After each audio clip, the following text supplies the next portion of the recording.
ಮೈಸೂರು ದಸರಾ ವೈಭವದಿಂದ ನಡೀತಾ ಇದೆ. ಆದರೆ ಕೊರೋನಾ ಇರುವಂತಹ ಹಿನ್ನೆಲೆಯಲ್ಲಿ ಕೇವಲ ಸಂಪ್ರದಾಯಕ್ಕೆ ಆಚರಣೆಗೆ ಮಾತ್ರ ಸೀಮಿತವಾಗಿದೆ. ಜನರಿಗೆ ಅವಕಾಶ ಇಲ್ಲ. ಕೇವಲ 500 ಮಂದಿಗೆ ಮಾತ್ರ ಅವಕಾಶವನ್ನ ನೀಡಲಾಗಿದೆ. ಈಗಾಗಲೇ ಉತ್ಸವ ಮೂರ್ತಿ ಅರಮನೆಗೆ ಆಗಮಿಸಿದ್ದು ನಂದಿ ಧ್ವಜಕ್ಕೆ ಪೂಜೆಯನ್ನು ಕೂಡ ಮಾಡುವಂತಹ ಸಂದರ್ಭ. ಅಭಿಮನ್ಯು ಟೀಮ್ಗೆ ಬಣ್ಣ ಬಣ್ಣಗಳ ಚಿತ್ತಾರವನ್ನ ಮಾಡಲಾಗಿದೆ. ಅಂಬಾರಿಯನ್ನ ಈಗ ಕಟ್ಟೋದಿಕ್ಕೆ ಅಭಿಮನ್ಯುವಿನ ಮೇಲೆ ಅಂಬಾರಿಯನ್ನ ಮೂಲಕ ನಾಡದೇವತೆ ಚಾಮುಂಡೇಶ್ವರಿಯನ್ನ ಈಗ ಮೆರವಣಿಗೆ ಮಾಡಲಾಗುತ್ತೆ. ಅದಕ್ಕೆ ಬೇಕಾದ ಎಲ್ಲ ಸಿದ್ಧತೆಗಳನ್ನು ಕೂಡ ಮಾಡಿಕೊಳ್ಳಲಾಗ್ತಾ ಇರೋದನ್ನು ಕೂಡ ನಾವು ಗಮನಿಸ್ತಾ ಇದ್ವಿ. ಆನೆಗಳಿಗೆ ಬಣ್ಣ ಬಣ್ಣದ ಚಿತ್ತಾರವನ್ನು ಕೂಡ ಮಾಡಲಾಗಿದೆ. ಹಾಗೆಯೇ ಮಾವುತರು ಕೂಡ ಕಾವಾಡಿಗರು ಅಲ್ಲಿ ರೆಡಿಯಾಗಿರೋದನ್ನ ನಾವು ನೋಡ್ತಾ ಇದ್ದೀವಿ. ಇನ್ನು ಕೆಲವೇ ಹೊತ್ತಿನಲ್ಲಿ ಅಂದ್ರೆ 4:30ರಿಂದ 4:46 ಮೀನ ಲಗ್ನದಲ್ಲಿ ನಂದಿ ಧ್ವಜಕ್ಕೆ ಪೂಜೆಯನ್ನ ಮಾಡಲಾಗುತ್ತೆ. 5 ಗಂಟೆಯಿಂದ 5:30 ಮೀನ ಲಗ್ನದಲ್ಲಿ ಜಂಬೂ ಸವಾರಿ ನೆರವೇರುತ್ತೆ. ಈ ಮೂಲಕ ನಾಡದೇವತೆ ಚಾಮುಂಡೇಶ್ವರಿಯ ಈ ಒಂದು ಮೆರವಣಿಗೆ ಅರಮನೆಯ ಆವರಣದ ಒಳಗಡೆ ನಡೆಯುತ್ತೆ. ಇಲ್ಲಿವರೆಗೂ ಕೂಡ ಆಲ್ಮೋಸ್ಟ್ 4 ಶತಮಾನಗಳ ಅಂದ್ರೆ 400 ವರ್ಷಗಳ ಇತಿಹಾಸವನ್ನು ಹೊಂದಿರುವಂತಹ ಈ ಒಂದು ಮೈಸೂರು ದಸರಾದಲ್ಲಿ 2ನೇ ಬಾರಿ ಈ ಸಲ ಅರಮನೆಯ ಆವರಣದ ಒಳಗೇನೆ ಮೆರವಣಿಗೆ ನಡೀತಾ ಇರೋದು.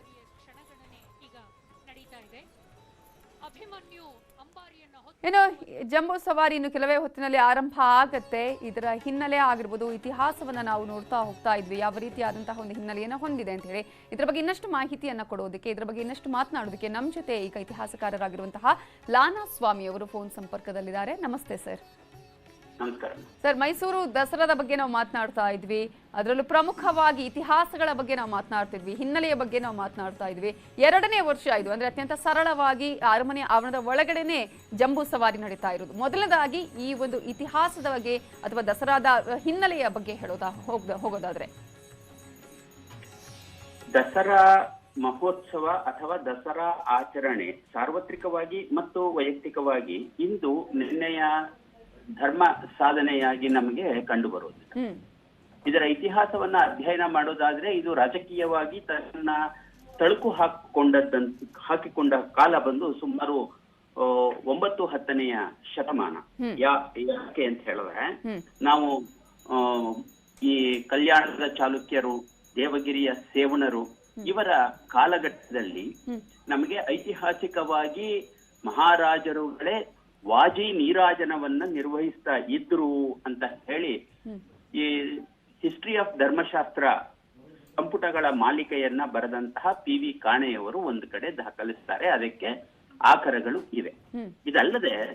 ಇದಲ್ಲದೆ ನಾವು ಪೌರಾಣಿಕವಾಗಿ ನಮ್ಮ ಪುರಾಣ ಪುರುಷರಾದಂತಹ ಶ್ರೀಕೃಷ್ಣನನ್ನ, ರಾಮನನ್ನ ಮತ್ತು ಮಹಾಭಾರತದ ಪಾಂಡವರನ್ನ ಇದರ ಆಚರಣೆಯ ಜೊತೆಗೆ ನಾವು ಸಂಕಲ್ಪಿಸಿಕೊಂಡಿದ್ದೇವೆ ಮತ್ತು ಅವರೊಂದಿಗೆ ಸಂಪರ್ಕಿಸಿಕೊಂಡಿದ್ದೇವೆ. ಹಾಗಾದ್ರೆ ಇತಿಹಾಸ ಕಾಲದಲ್ಲಿ ನಮ್ಗೆ ಇನ್ನೂ ಖಚಿತವಾದ ಮಾಹಿತಿಗಳು ಸಿಗ್ತವ ಅಂದ್ರೆ ಈ ದಸರಾ ಆಚರಣೆ ಅನ್ನೋದೇ ಬಹು ಸೈದ್ಧಾಂತಿಕ ಹಿನ್ನೆಲೆಯಲ್ಲಿ ಸಾಕಾರಗೊಂಡು ವಿವಿಧ ಪಂಥೀಯರು ವಿವಿಧ ಆರಾಧನಾ ಕ್ರಮವನ್ನ ಅನುಸರಿಸಿದಂತಹವರು ಎಲ್ಲರೂ ಏಕಪ್ರಕಾರವಾಗಿ ಆಚರಿಸಿಕೊಂಡು ಬಂದಂತಹದ್ದರ ಸಾರ ರೂಪ ನಾವಿವತ್ತು ಅದನ್ನ ಆಚರಣೆ ಮಾಡ್ತಾ ಇದ್ದೀವಿ. ನಮಗೆ ನೀವು ಬಂಗಾಳದಲ್ಲಿ ಹೋದ್ರೆ ಅದನ್ನ ದೇವಿ ಆರಾಧನಾ ಪರ್ವವಾಗಿ 9 ದಿನಗಳ ಕಾಲ ಅತ್ಯಂತ ವಿಜೃಂಭಣೆಯಿಂದ ನಡೆಸ್ತಾರೆ. ನೀವು ಅದೇ ರೀತಿ ದೆಹಲಿಯ ಸಮೀಪ ಉತ್ತರಾಂಚಲ, ಉತ್ತರಾಖಂಡ, ಜಮ್ಮು ಕಾಶ್ಮೀರ, ಕುಲು, ಮನಾಲಿ ಈ ಪ್ರದೇಶಗಳಿಗೆ ಬಂದ್ರೆ ಇಲ್ಲಿ ರಾಮ ವಿಜಯೋತ್ಸವವನ್ನ ಆಚರಣೆ ಮಾಡ್ತಾರೆ. ಇದು ಪುರಾತನವಾಗಿ ನಡ್ಕೊಂಡು ಬಂದಿರೋದು, ಇಂದು ನೆನ್ನೆಯದಲ್ಲ ಇದು. ಮತ್ತೆ ಇದಕ್ಕೆ ಹಿಂದಕ್ಕೆ ನಾವು ಹುಡುಕೋದ್ ಇನ್ನು ಬೇರೆ ಏನ್ ನೋಡಿದೆ ಅಂದ್ರೆ ದೇವಿ ಆರಾಧನೆಯ ಪರ್ವವಾಗಿ, ರಾಮನ ಆರಾಧನಾ ಪರ್ವವಾಗಿ ಪಾಂಡವರು ಇವತ್ತು ವಿಜಯವನ್ನ ಸಾಧಿಸಿ ಅಜ್ಞಾತವಾಸದಿಂದ ಇವತ್ತು ಹೊರಬಂದಂತಹದ್ದು. ಇವತ್ತು ಗೋಗ್ರಹಣದಿಂದ ಅಂದ್ರೆ ಪಾಂಡವರು ವಿರಾಟ ನಗರಿಯಲ್ಲಿ ಪಾಂಡವರು ಇದ್ದಾರೆ ಅಂತ ಹೇಳಿ ಗೊತ್ತಾಗಿ ಆ ವಿರಾಟ ರಾಜ ಬೇರೆಯವರ ಮೇಲೆ ಯುದ್ಧ ಮಾಡ್ತಾ ಇದ್ದಾಗ, ಅವನು ಊರಿಂದ ಹೊರಗಿದ್ದಾಗ ಅವರನ್ನ ದಾಳಿ ಮಾಡಿದ್ರೆ ಪಾಂಡವರು ಹೊರ ಬರ್ತಾರೆ. ಯಾಕೆಂದ್ರೆ ಅವನಿಗೆ ಅವರು 1 ವರ್ಷಗಳ ಕಾಲ ರಕ್ಷಣೆಯನ್ನ ಕೊಟ್ಟಿದ್ದಾನೆ, ಅವರನ್ನ ರಕ್ಷಿಸುವುದಕ್ಕೋಸ್ಕರವಾಗಿ ಪಾಂಡವರು ಹೊರಬರ್ತಾರೆ ಅನ್ನೋ ಕೃತ್ರಿಮದಿಂದಾಗಿ, ಕುಟಿಲತೆಯಿಂದಾಗಿ ಕೌರವರು ಅವರ ಮೇಲೆ ದಾಳಿ ಮಾಡ್ತಾರೆ. ಆದ್ರೆ ಅರ್ಜುನ ಬೃಹನ್ನಳೆಯ ವೇಷದಲ್ಲಿಯೇ ಇದ್ದುಕೊಂಡು ತಾನು ಏನು ಮುಚ್ಚಿಟ್ಟಿದ್ದನೋ ಆಯುಧಗಳನ್ನೆಲ್ಲ ಬನ್ನಿ ಮರದಲ್ಲಿ ಅವುಗಳೆಲ್ಲವನ್ನ ಅವನ ಆಯುಧವನ್ನ ಪಡೆದು ಉತ್ತರ ಕುಮಾರನನ್ನ ಸಾರಥಿಯಾಗಿಟ್ಕೊಂಡು ಕೌರವರನ್ನ ಸಂಪೂರ್ಣವಾಗಿ ಸೋಲಿಸಿ ವಿರಾಟನಿಗೆ ವಿಜಯವನ್ನ ತಂದು ಕೊಡ್ತಾನೆ. ಈ ಹೊತ್ತಿಗೆ ಪಾಂಡವರ ಅಜ್ಞಾತವಾಸ ಮುಗಿದು ಹೋಗಿರ್ತದೆ ಲೆಕ್ಕಾಚಾರ. ಈ ವಿಜಯ ಸಾಧನೆಯನ್ನ ಗುರುತಿಸುವಂತಹದ್ದು. ಇದಲ್ಲದೆ ಇಂದ್ರ ಪೂಜೆಯ ಸಾಕಾರ ಸ್ವರೂಪ ಕೂಡ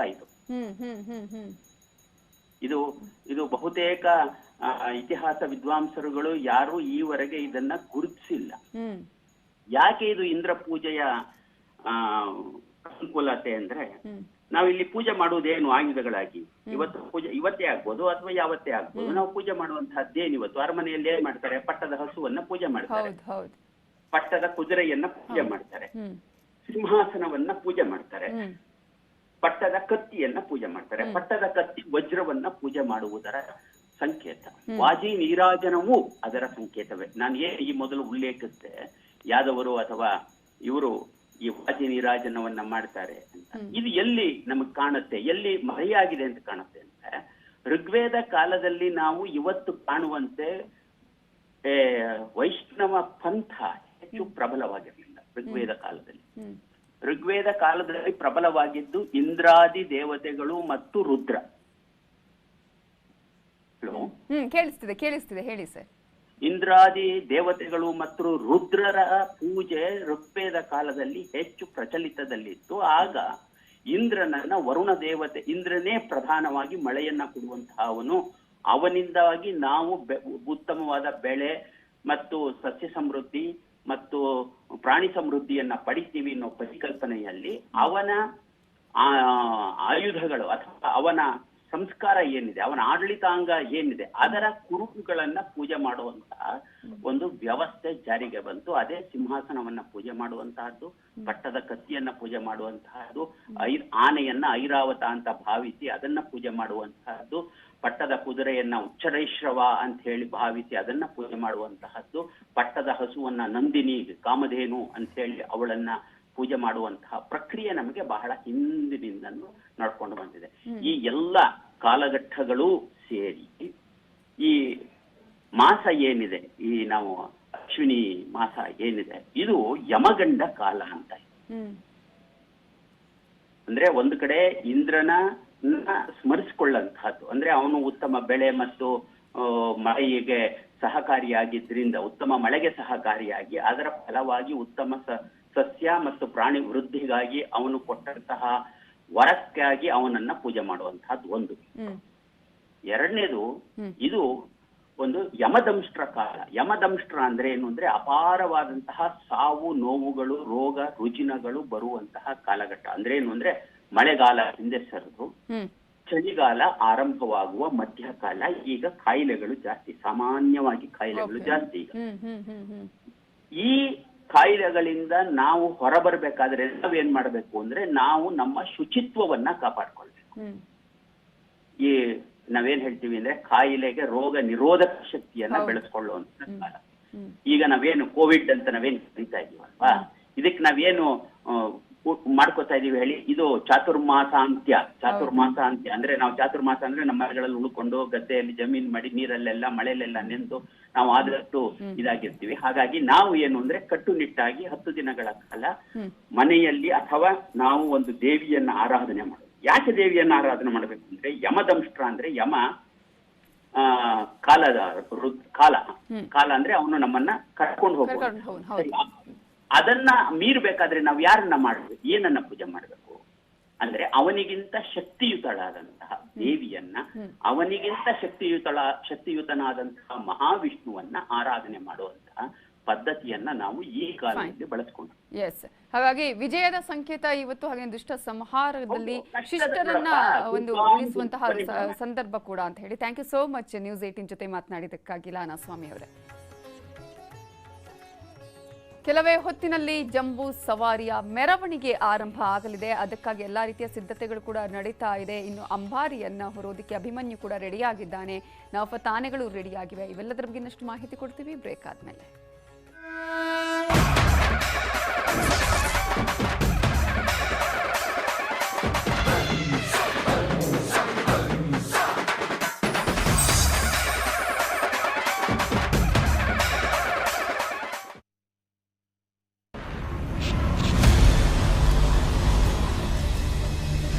ZPay and News 18 Network present Crypto Simplified.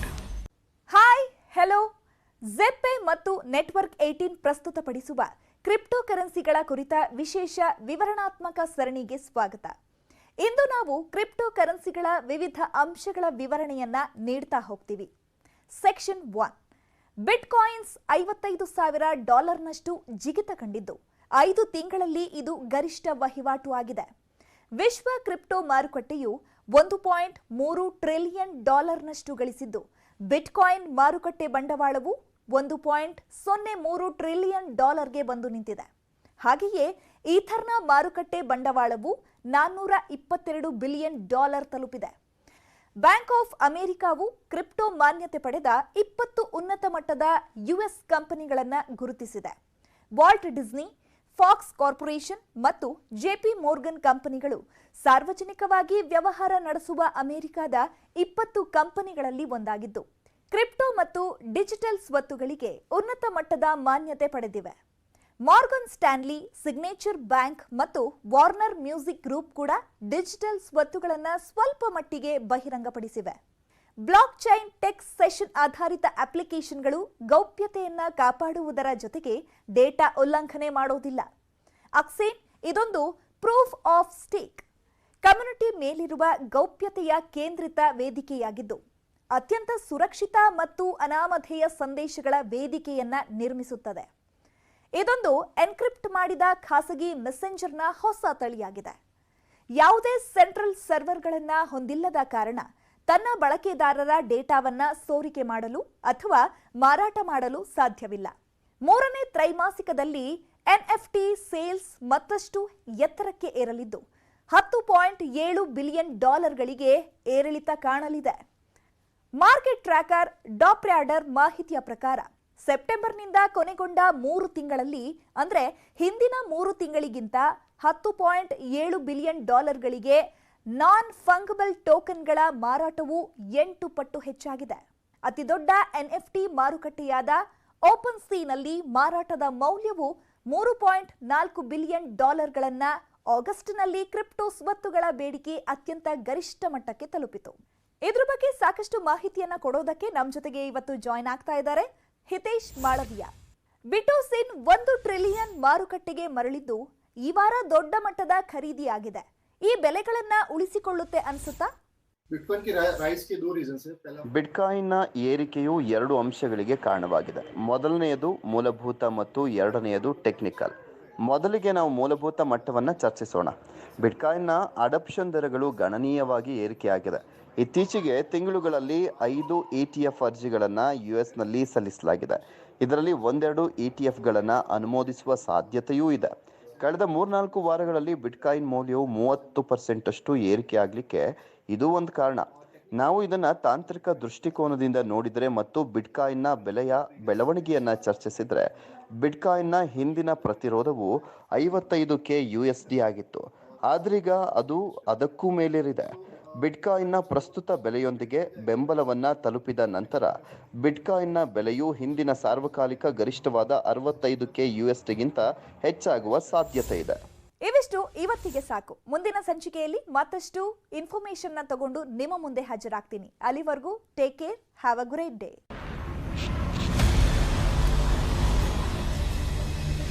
ZPay and News 18 Network present Crypto Simplified.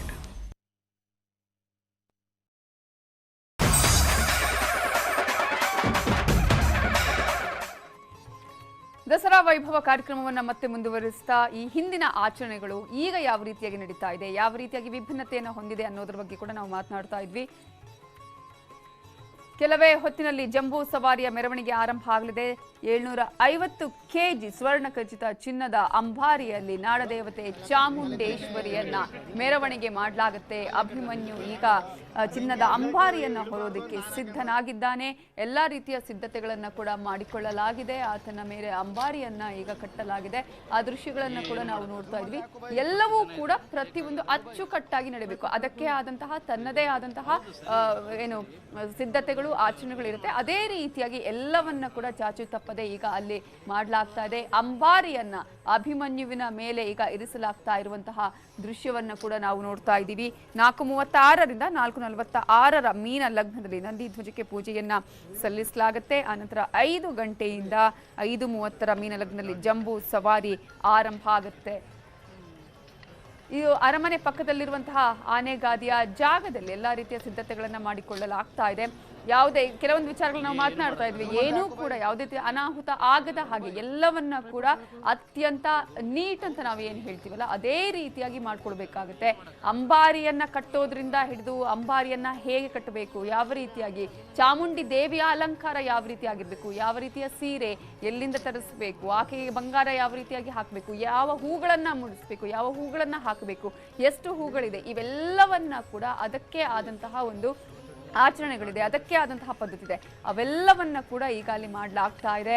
750 kg ಚಿನ್ನದ ಅಂಬಾರಿಯಲ್ಲಿ ಅಭಿಮನ್ಯು ಈ ಸಲ 2ನೇ ಬಾರಿಗೆ ಚಾಮುಂಡೇಶ್ವರಿಯ ಮೆರವಣಿಗೆಯನ್ನ ಮಾಡ್ತಾನೆ.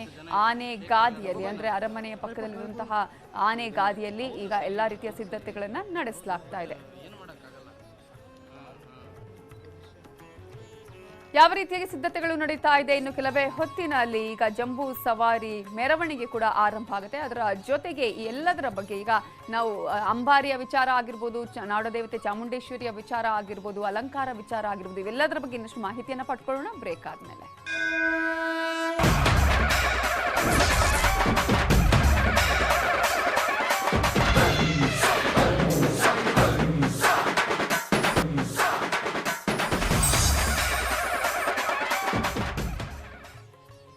Welcome back.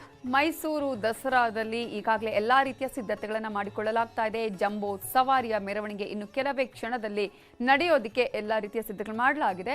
CM Basavaraj Bommai ಅವರ ಆಗಮನ ಆಗಿದೆ. ಎಲ್ಲ ಸಿದ್ಧತೆಗಳನ್ನು ನೋಡ್ತಾ ಇದ್ದಾರೆ. 4:36ರಿಂದ 4:46 ಮೀನ ಲಗ್ನದಲ್ಲಿ ನಂದಿ ಧ್ವಜಕ್ಕೆ ಪೂಜೆಯನ್ನ ಸಲ್ಲಿಸಲಾಗುತ್ತೆ. ಅನಂತರ ಸಾಮಾನ್ಯವಾಗಿ ನಾವು ಇಷ್ಟು ವರ್ಷಗಳ ಕಾಲ ನೋಡಿದ್ದು ಬನ್ನಿ ಮಂಟಪದವರೆಗೂ ಕೂಡ ಅಂದ್ರೆ ಆಲ್ಮೋಸ್ಟ್ 5 ಕಿಲೋಮೀಟರ್ ವರೆಗೂ ಕೂಡ ಜಂಬೂ ಸವಾರಿ ನಡೀತಾ ಇತ್ತು. ಆದ್ರೆ ಈ ಸಲ ಅಂದ್ರೆ ಕಳೆದ ವರ್ಷ ಮತ್ತು ಈ ಬಾರಿ ಕೇವಲ ಅರಮನೆ ಆವರಣದಲ್ಲಿ 500 ಮೀಟರ್ ವರೆಗೂ ಮಾತ್ರ ಮೆರವಣಿಗೆ ಸಾಗುತ್ತೆ. ಸೊ ಇನ್ನು ಕೆಲವೇ ಕ್ಷಣದಲ್ಲಿ ಜಂಬೂ ಸವಾರಿಗೆ, ಅದರಲ್ಲೂ ಕೂಡ ಪ್ರಮುಖವಾಗಿ ನಾಡ ದೇವತೆ ಚಾಮುಂಡೇಶ್ವರಿಗೆ ಪುಷ್ಪಾರ್ಚನೆಯನ್ನ ಮಾಡುವುದರ ಮೂಲಕ ಅಧಿಕೃತವಾಗಿ ಮೆರವಣಿಗೆಗೆ ಚಾಲನೆಯನ್ನು ನೀಡಲಾಗುತ್ತೆ. ನಂದಿ ಧ್ವಜಕ್ಕೆ ಪೂಜೆಯನ್ನ ಸಲ್ಲಿಸಲಾಗ್ತಾ ಇದೆ. ಆ ಒಂದು ದೃಶ್ಯವನ್ನ ಕೂಡ ನಾವೀಗ ನೋಡ್ತಾ ಇದ್ದೀವಿ. ಆಲ್ಮೋಸ್ಟ್ ಈಗಾಗಲೇ ಸಮಯ ಆಗ್ತಾ ಇದೆ. 4:36ರಿಂದ 4:46 ಮೀನ ಲಗ್ನದಲ್ಲಿ ನಂದಿ ಧ್ವಜಕ್ಕೆ ಪೂಜೆಯನ್ನ ಸಲ್ಲಿಕೆ ಮಾಡಲಾಗುತ್ತೆ. ಈಗ ಆ ಒಂದು ಪೂಜೆಯ ವಿಚಾರವನ್ನ, ಪೂಜೆಯ ನಡೀತಾ ಇರುವಂತಹ ಒಂದು ದೃಶ್ಯಗಳನ್ನ ಕೂಡ ನಾವು ನೋಡ್ತಾ ಇದ್ದೀವಿ. ಸಿಎಂ ಕೂಡ ಈಗ ನಂದಿ ಧ್ವಜಕ್ಕೆ ಪೂಜೆಯನ್ನ ಸಲ್ಲಿಕೆ ಮಾಡಿದ್ದಾರೆ. ಆನಂತರ 5 ಗಂಟೆಯಿಂದ 5:15 ವೇಳೆಗೆ ಮೀನ ಲಗ್ನದಲ್ಲಿ ಜಂಬೂ ಸವಾರಿಗೆ ಒಂದು ಅವಕಾಶವನ್ನು ಮಾಡಿಕೊಡಲಾಗುತ್ತೆ. ಮೆರವಣಿಗೆ ನಡೆಸಲಾಗುತ್ತೆ. ಕೆಲವೇ ಕ್ಷಣದಲ್ಲಿ ನಾಡದೇವತೆ ಚಾಮುಂಡೇಶ್ವರಿಗೆ ಪುಷ್ಪಾರ್ಚನೆಯನ್ನ ಸಲ್ಲಿಕೆ ಮಾಡಲಾಗುತ್ತೆ. ಈಗಾಗಲೇ ನಾವು ನೋಡ್ತಾ ಇದ್ದೀವಿ, ಆರತಿಯನ್ನ ಎತ್ತುವುದರ ಮೂಲಕ ನಂದಿ ಧ್ವಜಕ್ಕೆ ಪೂಜೆಯನ್ನ ಸಲ್ಲಿಕೆ ಮಾಡ್ತಾ ಇದ್ದಾರೆ ಸಿಎಂ ಬಸವರಾಜ ಬೊಮ್ಮಾಯಿ ಅವರು. ಈಗಾಗಲೇ ಎಲ್ಲರನ್ನು ಕೂಡ ಅವ್ರು ಕರೀತಾ ಇದ್ದಾರೆ. ಎಲ್ಲರಿಗೂ ಕೂಡ ಅಂದ್ರೆ ಅಕ್ಷತೆಯನ್ನು, ಹಾಗೆಯೇ ಅದಕ್ಕೊಂದಷ್ಟು ಆಚರಣೆಗಳು ಕೂಡ ಇದೆ, ಸಂಪ್ರದಾಯ ಕೂಡ ಇದೆ. ಯಾರ್ಯಾರು ಆ ಒಂದು ಆಚರಣೆಯನ್ನು ಮಾಡಬೇಕು, ಯಾರು ಪೂಜೆಯನ್ನ ಸಲ್ಲಿಸಬೇಕು, ನಂದಿ ಧ್ವಜದ ವಿಚಾರ ಕೂಡ ನಾವು ಗಮನಿಸ್ತಾ ಇದ್ದೀವಿ. ಅನ್ನೋ ಒಂದು ಮನಸ್ಥಿತಿಯನ್ನು ಮುಖ್ಯಮಂತ್ರಿಗಳು ಇಟ್ಕೊಂಡಿದ್ದಾರೆ. ಈಗಾಗಲೇ ತರಾತುರಿಯಲ್ಲಿ ಪೂಜೆ ನಡೀತಾ ಇದೆಯೇನೋ ಅಂತ ಹೇಳಬೇಕು. ಇದು 4:36 ಶುರು ಆಗಬೇಕಾಗಿತ್ತು. ಮತ್ತು ಅಷ್ಟಕ್ಕೆ ಈಗ ಮಳೆರಾಯನೂ ಸಹಿತ ನಮಗೆ ಒಂಚೂರು ಬಿಡುವನ್ನು ನೀಡಿದ್ದಾನೆ. ಈ ಸಮಯದಲ್ಲಿ ಎಲ್ಲವೂ ಸರಿಯಾಗಿ ಕ್ರಮಬದ್ಧವಾಗಿ ಯಾವುದೇ ತೊಂದರೆಗಳಿಲ್ಲದೆ ಅಡಚಣೆ ಇಲ್ಲದೆ ನಡೀಲಿ ಅನ್ನೋ ಒಂದು ಮನೋಭಾವನೆ ಇಲ್ಲಿ ಇರ್ತಕ್ಕಂಥ ಅಭ್ಯಾಗತರಲ್ಲಿ ಇದೆ ಅಂತ ಕಾಣ್ತದೆ. ಪೂಜೆ ಮಾಡ್ತಿದ್ದಾರೆ, ಶಾಲನ್ನು ಓದಿಸ್ತಾ ಇದ್ದಾರೆ, ಪರಸ್ಪರ ಶುಭಾಶಯಗಳ ವಿನಿಮಯ ಆಗ್ತಾ ಇದೆ. ಎಷ್ಟೇ ಜನಗಳಿಗೆ ನಾವು ದೂರ ಇರಬೇಕಾಗತ್ತೆ, ಈ ಅಂತರವನ್ನು ಪಾಲಿಸಬೇಕಾಗತ್ತೆ ಅಂತ ಹೇಳಿದ್ರೂ ಸಹಿತ ಅದನ್ನು ಮೀರಿ ಜನ ಸೇರಿಬಿಡ್ತಾರೆ. ಯಾಕೆಂದರೆ ಈ ದಸರಾ ಉತ್ಸವವೇ ಹಾಗೆ, ಅದು ಪ್ರತಿಯೊಬ್ಬರ ಮೈ ಮನಗಳಲ್ಲಿ ಒಂದು ರೋಮಾಂಚನದ ಒಂದು ಅನುಭವವನ್ನು ತಂದುಬಿಡುತ್ತೆ. ಎಲ್ಲರೂ ನಾವು ಭಾಗಿಯಾಗಬೇಕು, ನಾವಿಲ್ಲಿ ಇರಬೇಕು ಅನ್ನೋ ಒಂದು ಮನಸ್ಥಿತಿ ಇರೋದ್ರಿಂದ ಇಂತಹ ಅನುಭವಗಳಾಗತ್ತೆ ಅಂತ ಕಾಣುತ್ತೆ. ಈ ನಂದಿ ಧ್ವಜದ ಪೂಜೆ ನಿರ್ವಿಘ್ನವಾಗಿ ಸಾಗಿದೆ. ಅವರು ಸಂದೇಶಗಳನ್ನು ಕೊಡಬೇಕು ಅಂತ ಜನ ಕಾಯ್ತಾ ಇದ್ದಾರೆ ಅಂತ ಕಾಣುತ್ತೆ. ಅಷ್ಟರಲ್ಲೇ ಅವರು ಫೋಟೋಗಳಿಗೆ ಒಂದಷ್ಟು ಪೋಸ್ಗಳನ್ನು ಕೊಟ್ಟು ನಂದಿಧ್ವಜಕ್ಕೆ ಪೂಜೆಯನ್ನ ಸಲ್ಲಿಕೆ ಮಾಡ್ತಾ ಇದ್ದಾರೆ ಸಿಎಂ ಬಸವರಾಜ ಬೊಮ್ಮಾಯಿ ಅವರು. ಆ ಒಂದು ದೃಶ್ಯವನ್ನ ಕೂಡ ನೋಡಿದ್ವಿ. ಹಾಗೆಯೇ ಏನೆಲ್ಲ ಆಗತ್ತೆ, ಯಾವ ರೀತಿಗೆ ಮೆರವಣಿಗೆಗೆ ಈಗ ಆರಂಭ ಆಗತ್ತೆ, ಅಧಿಕೃತವಾಗಿ ನಾಡದೇವತೆಗೆ ಪುಷ್ಪಾರ್ಚನೆಯನ್ನು ಸಲ್ಲಿಕೆ ಮಾಡಲಾಗುತ್ತೆ. ಆ ದೃಶ್ಯಗಳನ್ನ ನೋಡೋದಕ್ಕಿಂತ ಮುಂಚೆ ಒಂದು ಪ್ರಮುಖ ವಿಚಾರ, ನೆಟ್ವರ್ಕ್ 18 ಮತ್ತು ಫೆಡರಲ್ ಬ್ಯಾಂಕ್ ಸಹಯೋಗದ ಜಾಗೃತಿ ಅಭಿಯಾನ ಸಂಜೀವನಿ ಏರ್ ಶಾರ್ಟ್ ಆಫ್ ಲೈಫ್ ದೇಶದಾದ್ಯಂತ ವ್ಯಾಕ್ಸಿನೇಷನ್ ಬಗ್ಗೆ ಜಾಗೃತಿ ಮೂಡಿಸ್ತಾ ಇದೆ. ಕೊರೋನಾ ಸಾವಿನ ಅನುಪಾತದಲ್ಲಿ ಪಂಜಾಬ್ ಭಾರತದಲ್ಲಿ ಅತ್ಯಧಿಕ ಸ್ಥಾನದಲ್ಲಿದೆ. ಸರ್ಕಾರ ಮತ್ತು ತಜ್ಞರು ಕೊರೋನಾದಿಂದ ರಕ್ಷಿಸಿಕೊಳ್ಳುವಂತೆ ಜನರಲ್ಲಿ ಮನವಿ ಮಾಡುತ್ತಿದ್ದಾರೆ. ಕೊರೋನಾ ತಡೆಗಟ್ಟಲು ಮಾಸ್ಕ್ ಧರಿಸುವ ಬಗ್ಗೆ ಜನರಲ್ಲಿ ಜಾಗೃತಿ ಮೂಡಿಸ್ತಾ ಇದೆ. ಇವಾಗ ಪಂಜಾಬ್ನ ಅಮೃತಸರ ನಗರದಲ್ಲಿ ಮಾಡಿರುವ ರಿಯಾಲಿಟಿ ಚೆಕ್ ಇಲ್ಲಿದೆ.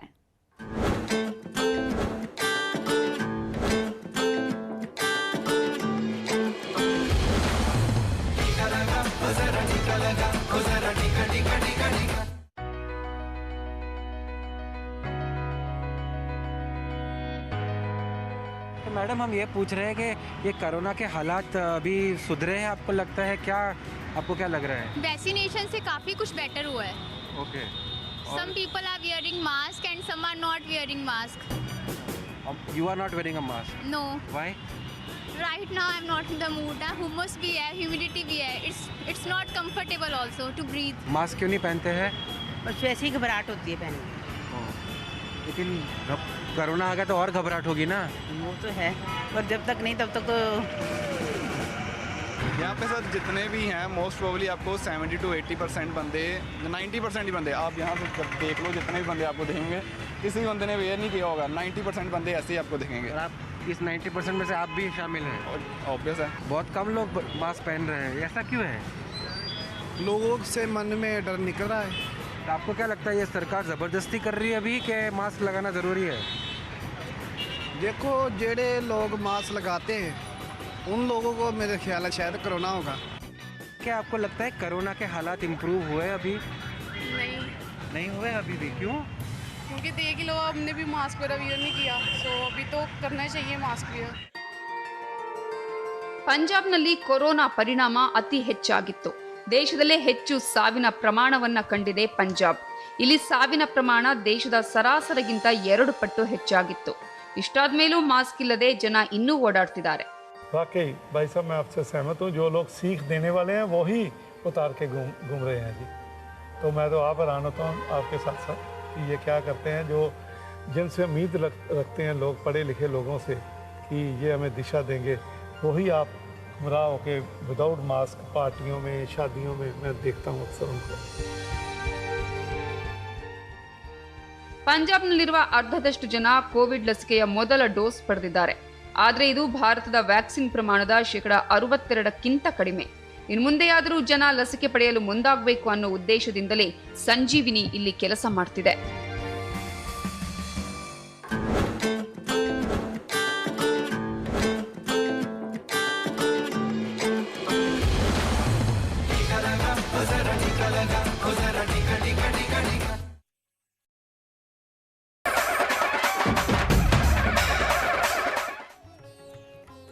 ಮೈಸೂರು ದಸರಾದಲ್ಲಿ ಈಗ ನಂದಿಧ್ವಜಕ್ಕೆ ಪೂಜೆಯನ್ನ ಸಲ್ಲಿಸಿದ್ದಾರೆ ಸಿಎಂ ಬಸವರಾಜ ಬೊಮ್ಮಾಯಿ ಅವರು. ಮೀನ ಲಗ್ನದಲ್ಲಿ ಈಗ ಪೂಜೆ ಸಲ್ಲಿಕೆ ಆಗಿದೆ. ಇನ್ನು ಕೆಲವೇ ಹೊತ್ತಿನಲ್ಲಿ ಈಗ ಜಂಬೂ ಸವಾರಿ ಮೆರವಣಿಗೆ ಆರಂಭ ಆಗಲಿದೆ. ನಾಡ ದೇವತೆ ಅಧಿದೇವತೆ ಚಾಮುಂಡೇಶ್ವರಿಗೆ ಪುಷ್ಪಾರ್ಚನೆಯನ್ನು ಸಲ್ಲಿಸುವುದರ ಮೂಲಕ ಅಧಿಕೃತವಾಗಿ ಜಂಬೂ ಸವಾರಿಯ ಮೆರವಣಿಗೆಗೆ ಚಾಲನೆಯನ್ನ ನೀಡಲಾಗುತ್ತೆ. ಅದಕ್ಕಿಂತ ಮುಂಚೆ ಅನೇಕ ಕಾರ್ಯಕ್ರಮಗಳು ಕೂಡ ಇದೆ. ಅನೇಕ ಕಲಾ ತಂಡಗಳ ಮೆರವಣಿಗೆ ಕೂಡ ಅದೇ ಸಂದರ್ಭದಲ್ಲಿ ಸಾಗುತ್ತೆ. ಈ ಹಿನ್ನೆಲೆಯಲ್ಲಿ ಈಗ ಎಲ್ಲಾ ರೀತಿಯ ಸಿದ್ಧತೆಗಳನ್ನ ಮಾಡಿಕೊಳ್ಳಲಾಗ್ತಾ ಇದೆ. ಹಾಗೇನೆ ನೌಫತಾನೆ ನಿಶಾನೆ ಆನೆಗಳು ಕೂಡ ರೆಡಿ ಆಗಿರೋದನ್ನು ನಾವು ಗಮನಿಸ್ತಾ ಇದ್ದೀವಿ.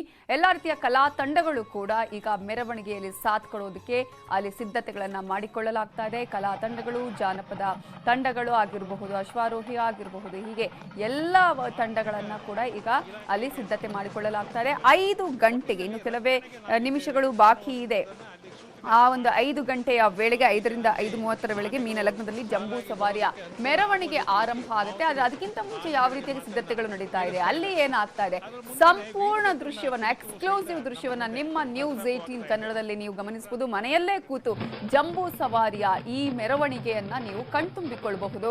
2 ಕ್ಯಾಮೆರಾದಲ್ಲಿ ನಿಮಗೆ ದೃಶ್ಯಗಳನ್ನ ತೋರಿಸ್ತಾ ಇದ್ದೀವಿ. ಏನು ಆಗ್ತಾ ಇದೆ ಅನ್ನೋದನ್ನ ನಾಡದೇವತೆ ಅಧಿದೇವತೆ ಚಾಮುಂಡೇಶ್ವರಿಯನ್ನ ಈಗಾಗಲೇ ಅಂಬಾರಿಯ ಮೂಲಕ ಈಗ ಅಲ್ಲಿ ಅಭಿಮನ್ಯು ಈಗ ಕರ್ಕೊಂಡು ಹೋಗ್ತಾನೆ. ಆ ಒಂದು ಮೆರವಣಿಗೆ ಆರಂಭ ಆಗುತ್ತೆ. ನಾಡದೇವತೆಯ ಅಲಂಕಾರವನ್ನು ನಾವು ಗಮನಿಸಬಹುದು.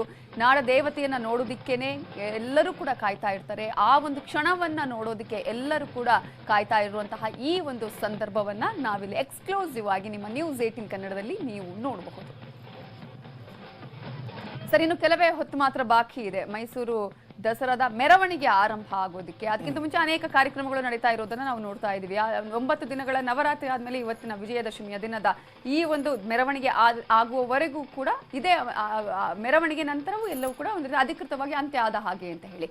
ಸೊ ನಂದಿ ಧ್ವಜಕ್ಕೆ ಪೂಜೆಯನ್ನು ಸಲ್ಲಿಕೆ ಮಾಡಲಾಗಿದೆ. ಮೊದಲನೇದಾಗಿ ಅದರ ಬಗ್ಗೆ ಮಾತನಾಡೋದಾದ್ರೆ ಸರ್. ಖಂಡಿತ ನಮ್ಮಲ್ಲಿ ಗ್ರಾಮೀಣ ಭಾಗದಲ್ಲಿ ಒಂದು ಪಾರಂಪರಿಕವಾದ ಗಾದೆ ಇದೆ, ತೇರು ಅರಿದ ಮೇಲೆ ಜಾತ್ರೆ ಅಳೀತು ಅಂತ. ಎಂತ ಮಾತು ಅದು, ಬಹಳ ಮುಖ್ಯವಾದ ಮಾತು. ತೇರು ಅರಿದ ಮೇಲೆ ಜಾತ್ರೆ ಅಳೀತು ಅಂತ. ಹಾಗೇನೆ ಈ ಜಂಬೂ ಸವಾರಿ ಆದ್ಮೇಲೆ ದಸರಾ ಮುಗೀತು ಅಂತ ಅರ್ಥ. ಅಲ್ಲಿಗೆ ಎಷ್ಟು ಮುಖ್ಯವಾದದ್ದು, ಬಹಳ ಮುಖ್ಯವಾಗಿ ನೀವು ಕೇಳಿದ ಪ್ರಶ್ನೆಗೇನೆ ಈ ನಂದಿ ಧ್ವಜ ಅಥವಾ ನಂದಿ ಪೂಜೆ ಅಂತ ಅನ್ನೋದು ಬಹಳ ಮುಖ್ಯವಾದದ್ದು. ಹೇಗೆ ಅಂತಂದ್ರೆ ನಂದಿಯ ಒಂದು ಪೂಜೆ ಎನ್ನುವುದು ಅಪ್ಪಟ ಕೃಷಿಗೆ ಸಂಬಂಧಪಟ್ಟ ಆಚರಣೆಯ ಒಂದು ಸಂಪ್ರದಾಯ, ಕೃಷಿಗೆ ಸಂಬಂಧಪಟ್ಟದ್ದು. ಅದು ಶೈವ ಸಂಪ್ರದಾಯದ್ದು. ಪುರಾಣಗಳ ಮೂಲಕ ಇತ್ತೀಚೆಗೆ ಅದು ವೈಷ್ಣವೀಕರಣವನ್ನು ಮಾಡ್ಕೊಂಡಿರೋದು ಉಂಟು, ಬೇರೆ ಯಾರು ಹೇಳ್ಬೋದು. ಅದಕ್ಕೆ ಪುರಾಣಗಳ ಟಚ್ ಕೊಟ್ಟಿರೋದೇ ಬೇರೆ. ವಾಸ್ತವವಾಗಿ ನಂದಿ ಎನ್ನುವುದು ಶಿವನ ವಾಹನ. ಶಿವನ ವಾಹನ ಅಥವಾ ನಂದಿ ಶಿವನ ವಾಹನ. ಶಿವನ ವಾಹನ ನಂದಿ ಕೃಷಿಯ ಮೂಲಭೂತವಾದಂಥ ಒಂದು ವಸ್ತು ಅದು. ವಿಷ್ಣುವಿನ ವಾಹನ ಗರುಡ. ಅದಕ್ಕಾಗಿ ನಿಮಗೆ ಎಲ್ಲ ವಿಷ್ಣು ಟೆಂಪಲ್ನ ಮುಂದ್ಗಡೆ ಗರುಡಗಂಬ ಇರ್ತದೆ, ಶಿವನ ಟೆಂಪಲ್ ಮುಂದೆ ನಂದಿಯ ಧ್ವಜ ಇರ್ತದೆ. ನಂದಿಯ ಧ್ವಜ ಈ ಆಧಾರ ಕೃಷಿಗಾಗಿ ದುಡಿದಂಥ ವಸ್ತುಗಳಿಗೆ ನಾವು ಪೂಜೆ ಮಾಡುವಾಗ ಕೃಷಿಯ ಉತ್ಪನ್ನ ಮತ್ತು ಕೃಷಿಯ ಉತ್ಪನ್ನಕ್ಕೆ ಬಳಸುವಂಥ ಎಲ್ಲ ಪರಿಕರಗಳಿಗೂ ನಾವು ಪೂಜೆ ಮಾಡೋ ಸಂದರ್ಭದಲ್ಲಿ ಕೃಷಿಯ ಆಚರಣೆ ಹಿನ್ನೆಲೆಯಿಂದಲೇ ಈ ಮಹಾನವಮಿ ಹಬ್ಬವನ್ನು ಮಾರ್ಲಮಿ ಹಬ್ಬ ಅಂತ ಗ್ರಾಮೀಣ ಭಾಷೆಯಲ್ಲಿ ನಾವು ಆಚರಣೆ ಮಾಡ್ಕೊಬತ್ತಿರೋದು. ಇವತ್ತು ಶಿಷ್ಟ ಭಾಷಿಕರು ಅದನ್ನು ಮಹಾನವಮಿ ಅಂತ ಕರೀತಾರೆ. ಗ್ರಾಮೀಣ ಭಾಷೆಯಲ್ಲಿ ನಮ್ಮ ಹಿರಿಯರ ಕರಿತಿದ್ದು ಮಾರ್ಲಮಿ ಹಬ್ಬ ಅಂತಲೇ ಕರಿತಿದ್ದು. ಆ ಮಾರ್ಲಮಿ ಹಬ್ಬ ಅಂತ ಬಂದಾಗ ಅದಕ್ಕಿರುವಂಥ ಒಂದು ಸೊಗಡು, ಅದು ಅದಕ್ಕಿರುವಂಥ ಭಾರತೀಯತೆ, ಅದಕ್ಕಿರುವಂಥ ಕರ್ನಾಟಕತ್ವದ ಒಂದು ನಾಡ ಭಾಷೆ ಬಹಳ ಮುಖ್ಯವಾದದ್ದು. ಬಹಳ ಮುಖ್ಯವಾಗಿ ಈ ಒಂದು ನಂದಿ ಧ್ವಜವನ್ನು ಇವತ್ತು ನಾವು ಹಲವಾರು ಕಾರಣಗಳಿಗಾಗಿ ಅದನ್ನು ಚಾಮುಂಡಿಯನ್ನೂ ಸಹ ನಾವು ಒಬ್ಬ ಶೈವ ಸಂಪ್ರದಾಯದ ಚಾಮುಂಡಿಯನ್ನು ನಾನು ಒತ್ತಿ ಹೇಳ್ತಾ ಇದ್ದೀನಿ ನಿಮಗೆ. ಶೈವ ಸಂಪ್ರದಾಯದ ಚಾಮುಂಡಿಯನ್ನು ಹಲವಾರು ಕಾರಣಗಳಿಗಾಗಿ ಅವಳ ಕೈಯಲ್ಲಿ ಚಕ್ರ ಇದೆ ಅನ್ನೋ ಕಾರಣಕ್ಕಾಗಿ ವೈಷ್ಣವೀಕರಿಸ್ಕೊಂಡದ್ದು ಉಂಟು. ಇದು ತಪ್ಪು. ಇದು ಯಾಕಂದರೆ ಶಿವನ ಹೆಂಡತಿ ಪಾರ್ವತಿ, ಶಿವನ ಹೆಂಡತಿ ಕಾತ್ಯಾಯಿನಿ, ಶಿವನ ಹೆಂಡತಿ ಶಿವ ಶೈವ. ಇಂಥ ಹೆಂಡತಿಗೆ ಕೈಯಲ್ಲಿ ಚಕ್ರ ಇದೆ ಅನ್ನೋ ಕಾರಣಕ್ಕಾಗಿ ಅವಳನ್ನ ವೈಷ್ಣವೀಕರಿಸ್ಕೊಂಡಂತ ನಮ್ಮ ಪುರಾಣಗಳು ಹೇಳ್ತವೆ. ಅದನ್ನು ಅಂದರೆ ಕಾಲಕ್ಕೆ ಸಂದರ್ಭಕ್ಕೆ ತಕ್ಕಂತೆ ಹಲವಾರು ರೀತಿಯ ಈ ಥರದ ದೇವತೆ. ಯಾಕಂದರೆ ಇವು ಯಾವುದಕ್ಕೂ ಸಹ ದಾಖಲೆ ಇಲ್ವಲ್ಲ, ಅದಕ್ಕೆ ಹೇಳಿದವರ ಹೇಳಿದ್ದನ್ನೇ ನಂಬೇಕಲ್ಲ ಸರ್. ಪುರಾಣಗಳು ಹೇಳಿದ್ದನ್ನೇ ನಂಬಬೇಕು ಅಲ್ವಾ ಜನ? ಪುರಾಣಗಳನ್ನ ಹೇಳೋದು ನಂಬಿಕೊಂಡ ಜನ ಇಲ್ಲಿವರೆಗೂ ಬಂದಿದ್ರು.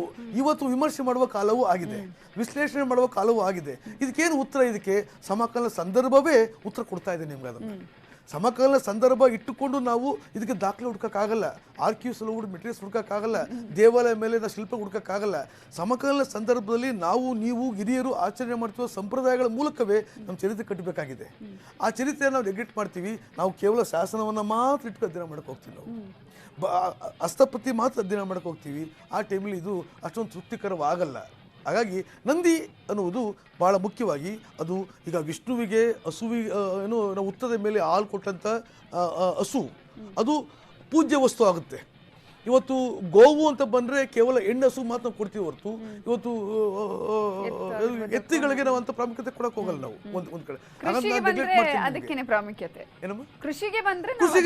ಪ್ರಾಮುಖ್ಯತೆ. ಹಾಗಾಗಿ ಇದು ಪಾರಂಪರಿಕವಾಗಿ ಶೈವ ಮತ್ತು ವೈಷ್ಣವರ ಈ ಆಚರಣೆಗಳ ಒಂದು ಸಾಂಸ್ಕೃತಿಕ ತಿಕ್ಕಾಟ. ಇದು ಸಾಂಸ್ಕೃತಿಕ ತಿಕ್ಕಾಟ, ವೈಯಕ್ತಿಕ ತಿಕ್ಕಾಟ ಅಲ್ಲ, ಸಾಂಸ್ಕೃತಿಕ ತಿಕ್ಕಾಟ.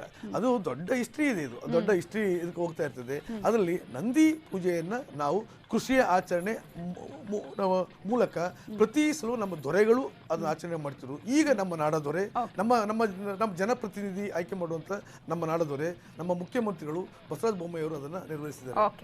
ಓಕೆ ಸರ್, ಮಾತನಾಡಿಸ್ತಾ ಹೋಗ್ತೀನಿ. ಇನ್ನು ಕೇವಲ 9 ನಿಮಿಷಗಳು ಮಾತ್ರ ಬಾಕಿ ಇದೆ. ಜಂಬೂ ಸವಾರಿಗೆ ಅಧಿಕೃತವಾಗಿ ಚಾಲನೆ ಸಿಗುತ್ತೆ. ಅದರ ನೇರ ಪ್ರಸಾರದ ದೃಶ್ಯಗಳು ಬ್ರೇಕ್ ಆದ್ಮೇಲೆ.